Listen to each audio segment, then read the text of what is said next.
Hello everyone, I'm Mohammed Al-Aradi from Arados. Today we're interviewing Mr. Ebrahim Nonoo, CEO of Basma. Welcome with us. Thank you very much. I'd like to inform everybody that I'm a collector of rare notes, or not necessarily rare notes, but notes that are difficult to find.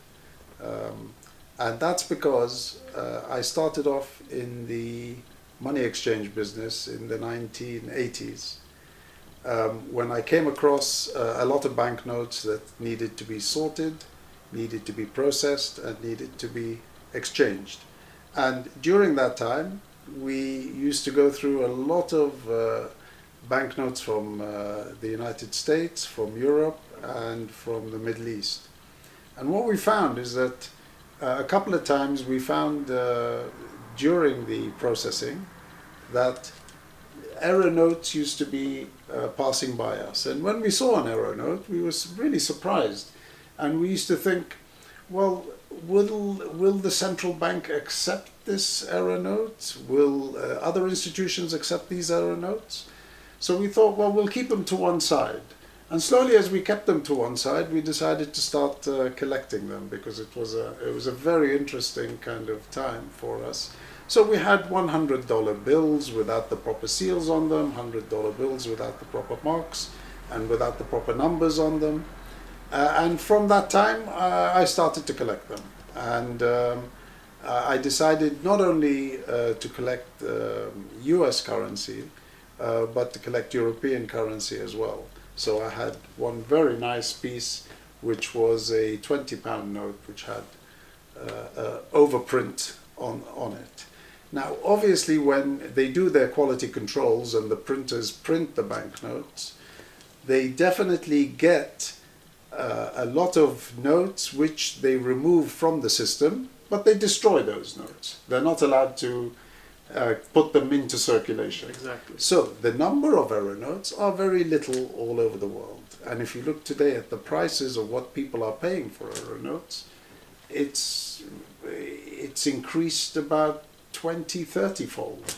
So my message to all those people who are looking at getting involved in different collectible items is that error notes are a very good item to collect, especially if you can find an error on the note itself. Then always keep the note, because it'll have some value in the future.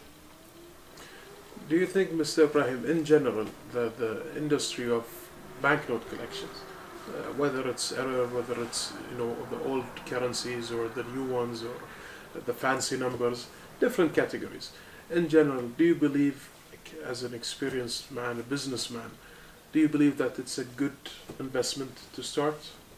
Definitely, because all these items end up having a higher value at a later stage.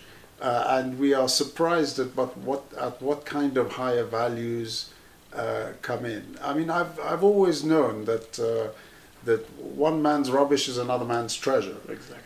But really, as long as there's somebody out there who has an interest in what you have, then it's always worth collecting.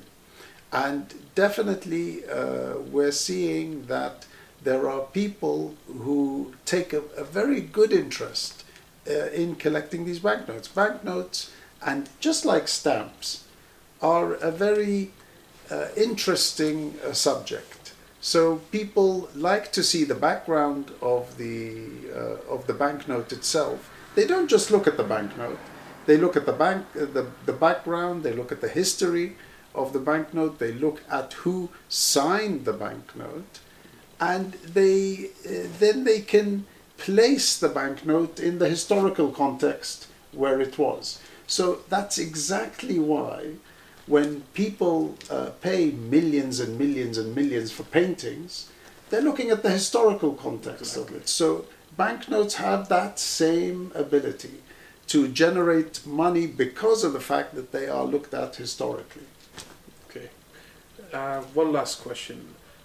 do you believe that the Kingdom of Bahrain, and with having Arados since we're from Arados team, do you believe we do have the potential to grow to become a hub for these auctions, let's say, or exhibitions in the future?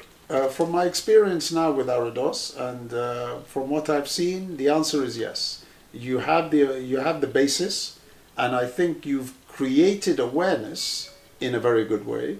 And I think you can only grow from here, and by having outsiders actually come in to Bahrain to actually join in with the exhibitions. I'm seeing that because there is an interest in what was on offer, you will find that people from outside now will bring in items to offer the market. So I'm pretty certain that we're going to get a bigger crowd in the future. We're going to see an increase in the numbers of people participating. But more than that, I believe that money will come from outside to actually purchase items that are available here. So I'm looking forward to seeing that happen on a bigger scale. Hopefully. Mr. Ibrahim, thank you so much for your time. Pleasure. Thank you. Pleasure. Pleasure. Thank you. Thank you.